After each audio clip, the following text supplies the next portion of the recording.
హైదరాబాద్ లో కన్సల్టేషన్ మరియు 3,500 రూపాయల colour Doppler test Avis hospitals లో ఉచితంగా పొందండి. నమస్కారం రజితమైనంపల్లి గారు. నమస్తే సిరి. మనం చూస్తున్నాం ఈ మధ్య కాలంలో పేరెంటింగ్ అనేది చాలా ఇంపార్టెంట్ రోల్ ప్లే చేస్తుంది అని చెప్పొచ్చు. పిల్లల్ని పెంచే విధానంలో చాలామంది కూడా చాలా జాగ్రత్తగా ఉండాలి. లేదు అంటే తల్లిదండ్రులు చేసే చిన్న చిన్న మిస్టేక్సే పిల్లల మీద ఎఫెక్ట్ బాగా చూపిస్తుంది అని చెప్తూ ఉంటారు. సో అసలు పేరెంట్స్ పిల్లల ముందు చేయకూడని పనులు ఏంటి మేడం? ఇంతకు ముందు ఇంత అవగాహన లేకుండే, అంటే like parenting is a very crucial subject అని చెప్తాను. అంటే అసలు ఎవరు పేరెంట్స్ అయినా వాళ్ళు ఫస్ట్ పేరెంట్ అయ్యేది అందరికీ ఫ్రెష్నెస్సే. అవును. కాకపోతే ఏంటంటే వాళ్ళ పర్సనాలిటీని బట్టి, పిల్లల ఒక పర్సనాలిటీస్ని బట్టి, ఎట్ ద సేమ్ టైం వాళ్ళకున్న కల్చర్స్ని బట్టి, వాళ్ళ ఇంట్లో వాళ్ళ పర్సనాలిటీస్ని బట్టి కూడా పిల్లల బ్రాటప్ ఉంటుంది. అదివే ఇక్కడ కరెక్షన్ చేయాల్సి వస్తుంది. చాలా కష్టతరమైన పని. ఎందుకంటే పేరెంటింగ్ కూడా ఇలా చేయాలా అలా చేయాలా అనే కోపం వస్తుంది. మేము పెంచలేదా అని పెద్దవాళ్ళు చాలామంది మాట్లాడుతున్నారు. ఇప్పుడు అన్ని కథలు పడుతున్నారు. ఇప్పుడు అన్నీ ప్రతిదానికి ఒక చూపిస్తున్నారు. ఇట్లా మా పిల్లలు ఇట్లా కాదు, మా పిల్లలు నీళ్ళు ఇవి కాదు, అలా అని మాట్లాడడం అయితే జరుగుతుంది. పెద్ద టాకే. ఎందుకంటే పాతకాలంది ఎంతసేపు అది స్టాప్ చేయాల్సి వచ్చే అవసరం అయితే ఉంది. మా కాలంలో అలా నడిచింది, మా కాలంలో ఇలా నడిచింది అంటే అప్పుడు ఇంత చెడగొట్టే వాతావరణం లేదు. మనుషులు ఇప్పుడు ఇంట్లో ఇప్పుడు నేను చెప్పే పాయింట్స్ వింటే ఇప్పుడు కాలం మారింది అని ఆ పెద్దవాళ్లే ఒప్పుకోవాల్సి వస్తుంది. దాంట్లో బేసికల్గా ఏం అన్నోయింగ్లీ పిల్లలు పుట్టారు, మనం కష్టపడుతున్నాము, మన ప్రవర్తన అసలు పిల్లల మీద ఇంపాక్ట్ పడుతుంది అని ఒక పెద్ద సైన్సే పుట్టుకొచ్చింది. అంటే పెద్ద థియరీస్. సో చాలా పెద్ద ఆర్గనైజేషన్లో థీసిస్ ఎప్పుడైతే వై దిస్ చిల్డ్రన్ బిహేవియర్ అని ఎన్నో ఆర్గనైజేషన్స్ రీసెర్చ్ కండక్ట్ చేసినప్పుడు parents behaviour impacts children behaviour directly proportional. కాకపోతే ఇంతకు ముందు కంటే ఇప్పుడు కొంచెం ఒక పాలు, ఇంతకుముందు అయితే మనం పర్టికులర్గా ఇదే అని చెప్పేవాళ్ళం. కానీ ఇది ఎంత బలోపేతమైతే, ఈ పేరెంటింగ్ ఎంత స్ట్రాంగ్ ఉంటే, ఇప్పుడు మనం చెప్పే కొన్ని కండిషన్స్ మనకి ఏదైతే సొసైటీ నుంచి వచ్చే థ్రెట్ అయితే ఉందో, ఆకర్షణ శక్తి ఉందో, దాన్ని మనం తగ్గించగలుగుతాం. లైక్ ఐ కెన్ సే, ఇప్పుడు మ్యాగ్నెట్ ఉంది, మ్యాగ్నెట్ని మనకి అతుక్కుపోతుంటుంది.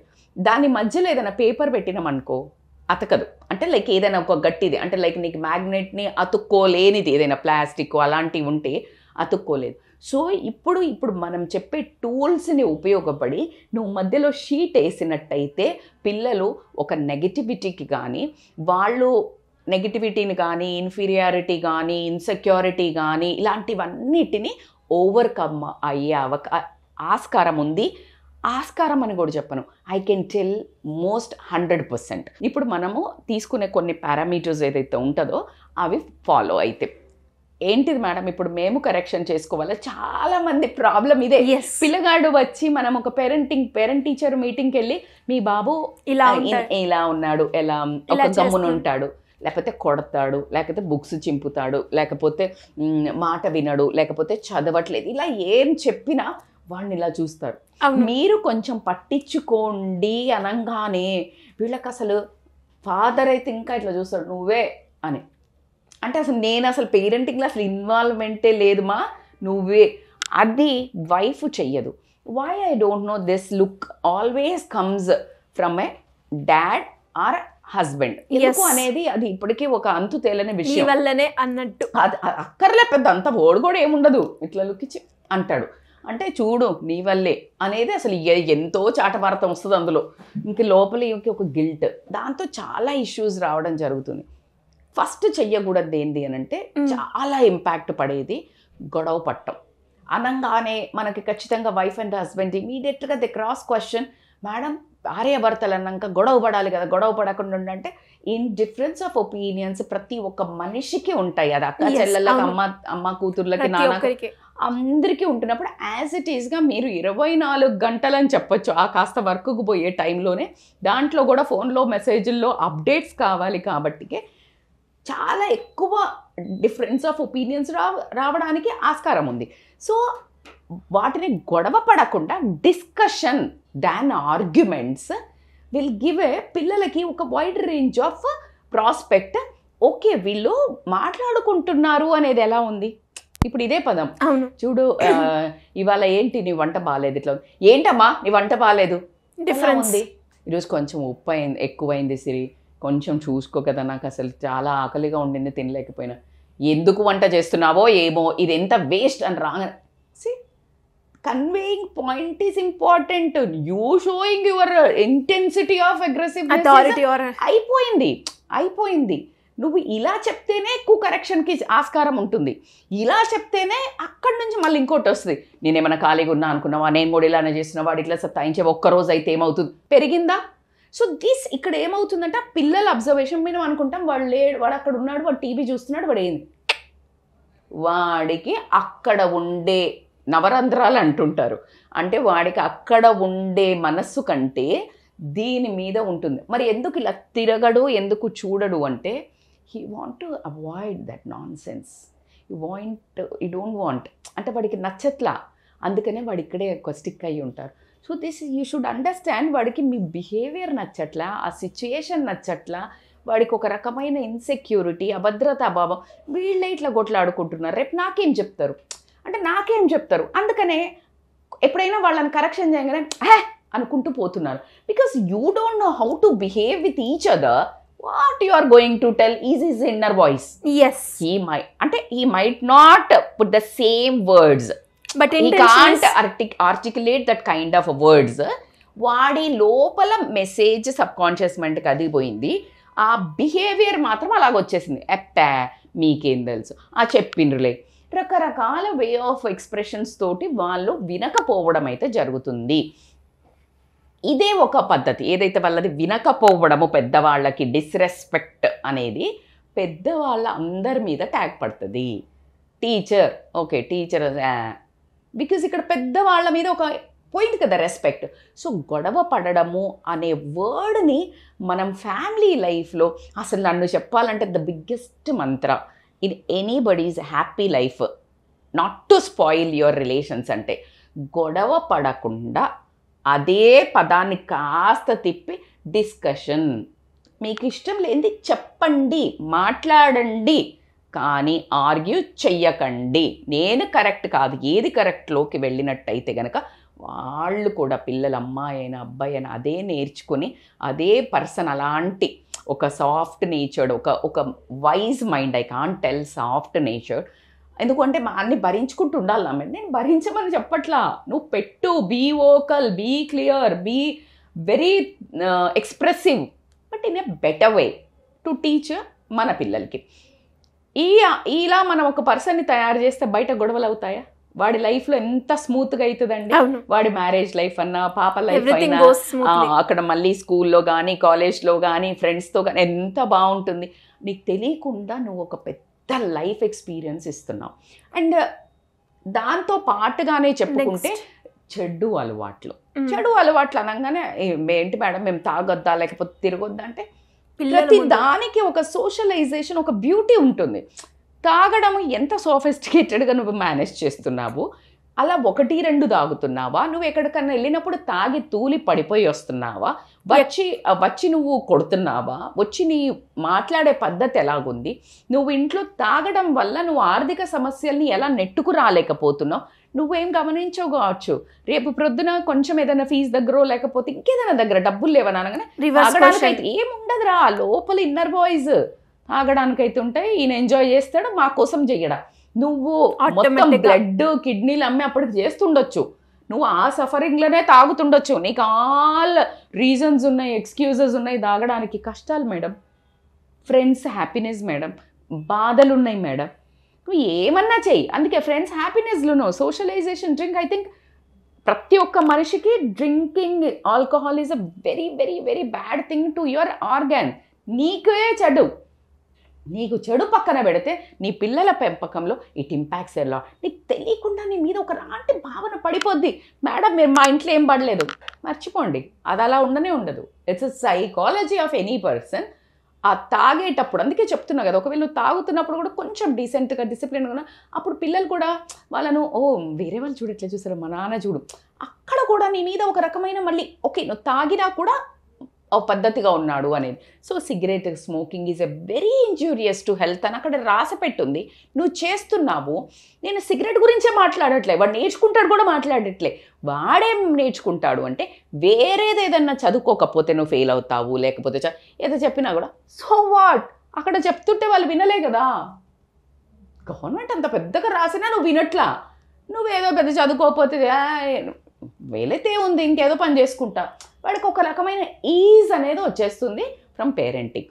అట్లా కాకుండా అబద్ధాలు ఆడడము అని అంటే బేసికల్గా చిన్న చితక అబద్ధాలు ప్రతి ఒక్కరి లైఫ్లో ఇట్స్ అ వెరీ కామన్. అబద్ధాలు అనే కంటే నిజాలు దాచిపెట్టడం కూడా కొంతమంది చేస్తారు. That is considered to be a lying అని అనుకుంటాం. కానీ కొంతమంది స్మార్ట్గా చెప్తున్నారు ఇవాళ రేపు అబద్ధాలు ఆడరు కానీ నిజాలను దాచిపెడుతున్నారు అని. సో ఈ అబద్ధాలు నువ్వు పిల్లలతో ఆడినా, ఫర్ ఎగ్జాంపుల్ వాళ్ళ మదర్ ఆర్ ఫాదర్ ఎనీబడి బయటికి వెళ్తున్నారు, బయటికి వెళ్ళేటప్పుడు ఫోన్లో మాట్లాడుకున్నారు వాళ్ళ అమ్మ, షాపింగ్కి వెళ్దామే మనం ఇద్దరం, నేను వస్తున్నా, ఇది కొనుక్కుందాం అంటారు.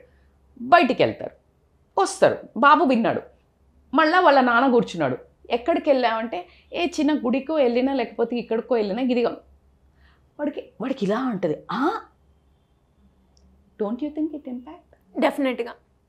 అంటే మా అమ్మ అబద్ధాలు ఆడుతుంది, నేను ఆడినా తప్పులేదు. వాడికి ఒక క్లియర్ ఇండికేషన్ వచ్చేసింది అమ్మాయికి. అమ్మాయి ఏం నేర్చుకుంటుంది, ఓకే మా అమ్మ మా నాన్నతో అబద్ధాలు ఆడుతుందంటే నేను వీళ్ళిద్దరితో ఆడచ్చు, అందుకనే నేను వేరే దగ్గరికి వెళ్ళినా అని చెప్తాను. బికాజ్ నువ్వు కూడా ఆడావు, అప్పుడు నువ్వేమన్నా సత్యపూసవా, ఎంత ఇంపాక్ట్ ఉంటుంది. అలాగే నాన్న కూడా ఎక్కడో మాట్లాడుతున్నారు, ఏదో అనుకోకుండా వాళ్ళ అమ్మ దగ్గరకో లేకపోతే వాళ్ళ చెల్లె దగ్గరకో లేకపోతే ఫ్రెండ్స్ దగ్గరకో ఎవరో అమ్మాయితో ఏదో మాట్లాడాడు, వీడు విన్నాడు, కర్మగాలి. నెక్స్ట్ నువ్వు వైఫ్ తోటి నువ్వు ఏం బిహేవ్ చేస్తున్నా వీడికి అసలు ఇంత పిసరంతన్నా ఉంటుంది అసలు రెస్పెక్ట్ లేదు. Then he will get all the chances to behave what you are behaving. More than that నేర్చుకుంటాడు, ఎందుకంటే వీడికి ఇంకా వైడ్ రేంజ్ ఆఫ్ థింగ్స్ ఉన్నాయి చేయడానికి. సో అది చాలా ఇంపాక్ట్ పడుతుందని మాత్రం ఖచ్చితంగా మీరు గుర్తుపెట్టుకోండి. మీరు నాతో ఎంత వాదించినా లేకపోతే మీరు ఇగ్నోర్ చేసినా నజరందాజ్ చేసినా మాత్రం ఖచ్చితంగా ఇవన్నీ బిహేవియర్స్ రేపు మన లోపంలో కంటికి 10 దారాలు పడేటట్టు ఏడిపిస్తున్నారు పిల్లలు. So young parents, I want you to reinsist on this parameters. ఇంకొకటి పిల్లల్ని కొట్టడం సిరి, మ్యాన్ హ్యాండ్లింగ్. అంటే బేసికల్గా మనకు ఎప్పుడైతే వాళ్ళను కరెక్ట్ చేస్తామో మనకు ఓపిక 2-3 రకాలు ఉంటాయి కొట్టడానికి రీజన్స్. వాడు పెద్ద తప్పు చేసి ఉండొచ్చు కానీ వాడికి అది తప్పు అని తెలియకపోయి ఉండొచ్చు, తెలిసినా ఇంత పెద్ద తప్పు అని తెలిసి ఉండకపోవచ్చు. సో ఇట్లా చాలా చాలా పారామీటర్స్ ఉంటాయి కాబట్టి వాడికి అది అంత పెద్ద తప్పు అని నువ్వు ఇంకొక రకంగా నువ్వు ఈ థర్డ్ పర్సన్ టెక్నిక్ యూస్ చేయొచ్చు. ఒకవేళ ఈ పర్సన్ ఇలా చేస్తే నువ్వేం చేస్తావురా, the third person technique always works. Okay. So నీ ఫ్రెండో లేకపోతే ఇంకొక అబ్బాయో ఇలా చేస్తే నువ్వు చెప్పు అనగానే వీడు ఎక్కడ లేని పెద్దరాయుడు అయిపోతాడు అప్పుడు. సో వాడి నోటితోటో ఆ పాప నోటితోటో వాళ్ళతో చెప్పించాలి. కానీ నువ్వు నీ ఒక అథారిటీ అంటే నేను తండ్రిని నేను తల్లిని అని కొట్టడం కనుక అది because of your behavioural problem also. అంటే మనకు చాలా కష్టాలు ఉండి ఫ్రస్ట్రేషన్ ఉండి ఇవన్నీ కూడా యాడ్ ఆన్ అవుతుంటాయి కోపంకి. సో నువ్వు కొట్టావు అనుకో వాడికి ఏంటంటే ఒక అర్థం చేసుకోరేంటి, నమ్మకం లేదా. సో వాడు చెప్పొచ్చు కదా ఫస్ట్ అనేది పిల్లలు చెప్పొచ్చు కదా, మెల్లగా చెప్పొచ్చు కదా. ఇదే వర్డ్ వింటాను నేను ఇప్పుడు నా దగ్గరికి కౌన్సిలింగ్ వచ్చి, మేడం చెప్పొచ్చు కదా మేడం, నాకు అర్థం కావాలి కదా, అట్లా కొట్టడం ఏంటి మేడం, అలా ఇలా మాట్లాడుతుంటారు. So that is one of the beyond limits. వాళ్ళు తప్పులు చేస్తున్నారు, మీరు ఎంత బాగా చెప్పినా మీరు కొట్టినా కూడా ఉపయోగం ఉండదు. కాబట్టి get them to therapies or counsellings. పిల్లలకు చాలా వరకు ఒకటి ఉంటుంది, గరకా మురిగే దాల్ బరాబర్ అన్నట్టు ఇంకెవరో చెప్తే బాగా వింటారు. కాబట్టి మనకు అందుకే పెద్దవాళ్ళు పాతకాలంలో తీసుకెళ్ళి చెప్పించేవాళ్ళు, నువ్వు చెప్పురా అని. ఇప్పుడు ఆ పెద్దవాళ్లను మనం ఒక గ్రిప్పులో లేము, మనం ఒక సొసైటీ, మనం ఒక న్యూక్లియర్ ఫ్యామిలీస్కి అయిపోయాము, ఉమ్మడి కుటుంబాలు లేవు. కాబట్టికే ఖచ్చితంగా కౌన్సిలర్స్ అనేవాళ్ళు పుట్టుకురావడం జరిగింది. Last but not the least, ఇది చాలామంది కాంట్రవర్సీగా కొట్లాడతారు, పార్షాలిటీ చూపిస్తున్నారు మీరు అనగానే చాలామంది చెప్తుంటే చూపించని వాళ్ళు కూడా ఉండుంటారు. కానీ ఎలా చెప్తారంటే మేడం అట్లా ఎట్లా ఉంటుంది మేడం, 2 కళ్ళు ఒకటి కదా, నాకు రైట్ లెఫ్ట్ ఏది అడిగితే ఏం చెప్తాను అని ప్రతి ఒక్క మదర్ ఫాదర్ డైలాగ్ ఇది. కానీ జనరల్గా కొంచెం అయితే ఒక వేరియేషన్ చూపిస్తాం. చూపించడానికి కూడా పాజిటివ్గా కూడా ఉండొచ్చు, కానీ ఎవరి మీద అయితే చూపించమో వాళ్ళు దాన్ని నెగిటివ్గా పిక్ చేసుకుంటారు. పార్షాలిటీ చూపించే వాళ్ళలో 2 రకాలు. ఒకవేళ లో ఉంటారు కదా పిల్లలు, అంటే ఎవరైతే కొంచెం వీక్ ఉన్న పిల్లల మీద కొంచెం అటు మొగ్గు చూపించడం ఒక మంది చేస్తారు. కొంతమంది బాగా హైపర్ ఉన్న కిడ్డో లేకపోతే బాగా చదువుతున్న వాళ్ళది మెచ్చుకుంటూ అసలు ఈ బాబో పాప కూడా నా పిల్లలే అనే ఉద్దేశాన్ని వీళ్ళని కూడా వీళ్ళని మెచ్చుకోవడం తప్పు కాదు. వీళ్ళ ముందో కన్సిడరేషన్ లేకుండా అన్నయ్యలాగా, అక్కలాగా, చెల్లెలాగా, నువ్వు లేవు, నల్లగున్నావు, తెల్లగున్నావు, పొట్టిగున్నావు, లావుగున్నావు, చదవట్లేవు, అర్థం చేసుకోవు, ఇట్లా తింటావు అనగానే నువ్వు ఇలా ఉండు, నువ్వు సన్నక్క, నువ్వు సరిగ్గా తిను, నువ్వు బాగుండు అక్కడి వరకు వింటారు. వాళ్ళలాగా అన్నప్పుడు నేనంటే ఇష్టం లేదా అని నీ దగ్గర డిటాచ్మెంట్, వీళ్ళు నాకంటా బెటర్ అని జెలసీ. ఎప్పుడైతే అది నువ్వు కొంచెం మోతాదులో చేస్తే వాళ్ళు ఓకే. ఒకసారి ఒకళ్ళ మీద అందుకనే ఇప్పుడు నన్ను కూడా చాలా కమెంట్ చేస్తారు, నీకు పెద్ద కూతురు అంటే ఇష్టం, చిన్న కూతురు అంటే ఇష్టం అని చాలామంది ఇట్లా కాంట్రవర్సీ ఉంటుంది మా ఇంట్లో కూడా. సో ఒక్కొక్కసారి వాళ్ళకే కన్ఫ్యూజన్ వచ్చేటట్టు యూ నీడ్ టు బిహేవ్, అసలు ఎవరిష్టం ఈమెకి అని. ఎందుకు అంటే సమ్ టైమ్స్ ఇక్కడ అవసరం పడుతుంది మన ప్రేమ. సమ్ టైమ్స్ అంతే ఆ ఓవర్ కాన్ఫిడెన్స్ ఎక్కువై వీళ్ళకి లో అవుతుంది అనగానే you need to shift to this.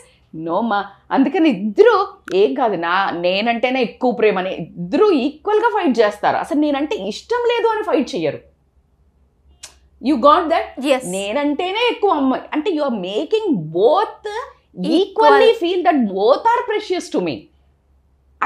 I somehow learned that technique because అసలు నిజంగా కూడా అట్లా ఉండదురా, ఏ తల్లిదండ్రులకు ఉండదు. వాళ్ళు అనేది నేను కూడా ఒప్పుకుంటా, ఇద్దరికి 2 కళ్ళే. కానీ యూ షుడ్ నాట్ గో ఒకటే ట్రాక్లా. ఎవరైనా బాగా ఇంకొక ఇది చాలా ఇంపార్టెంట్, వీక్ ఉన్నారనుకో, వీళ్ళని ఎక్కువ పట్టించుకుంటున్నారు. వీళ్ళకి అన్నీ చేసే వరకు బాగా చేసే వాళ్ళకి అంటే నేను బాగా చేసి అంటే నాకు అసలు ఒక్క నాడని అటెన్షన్ ఉందా, నేను ఏం చేసినా మెచ్చుకోరు. ఎప్పుడు వాళ్ళే అంటే వీళ్ళకి ఒక ఎనర్జీ డౌన్ అయ్యడానికి ఛాన్స్ ఉండి వీళ్ళనేమో తోడుండి పెంచుతున్నారు, వీళ్ళని తెలియకుండానే డౌన్ చేస్తున్నారు. That's one more biggest mistake most of the parents also do. వీళ్ళు లేదు మేడం ఆమె చదవదు అందుకనే ఎక్కువ హెల్ప్ చేస్తున్నాను, మీరు మంచి భావంతో చేస్తున్నారు, కానీ అట్లా కాదు. దిస్ ఈజ్ వై లైక్ అందుకనే మనం ఈ పేరెంటింగ్ టిప్స్ హెల్ప్ చేయడానికి, ఈ గుడ్ టాపిక్ తీసుకోవడానికి ఏంటంటే మీరు కూడా నాతో ఖచ్చితంగా ఒప్పుకుంటారని నేను ఖచ్చితంగా భావిస్తున్నాను. మీరు ఎస్ అని అనిపించి మీరు చూసినప్పుడు అందరి పేరెంట్స్కి షేర్ చేయండి. At the same time comment చేయండి అండ్ పేరెంట్స్కి ఇంకా ఏం టాపిక్స్ కావాలా, మీరు పిల్లలతో ఏం ఛాలెంజెస్ ఫేస్ చేస్తున్నారో కూడా అడిగినట్టయితే మా వంతు ప్రయత్నం ఎప్పుడు మీకోసమే. డెఫినెట్గా మేడం. మరి అలాగే వాళ్ళకున్న డౌట్స్ కావచ్చు, వాళ్ళకున్న ఇష్యూస్ గురించి ఎలా సాల్వ్ చేయాలి అనుకునే వాళ్ళు మీ గైడెన్స్ కావాలి అంటే ఏ విధంగా మిమ్మల్ని అప్రోచ్ అయ్యే ఛాన్స్ ఉందంటారు? They can call us on scrolling number for online or offline appointments. At the same time ఇవి మీరు కొన్ని రోజులు ఫాలో చేయండి. ఖచ్చితంగా మనం కూడా డ్రిఫ్ట్ అవుతూ ఉంటాము. సో మనకు పేరెంట్స్కి కూడా కౌన్సిలింగ్ అవసరం ఉంటుంది. సో కాబట్టి పిల్లలు parent family counselling also available. So they can come. Thank you madam. Thank you so much. Thank you so much Siri.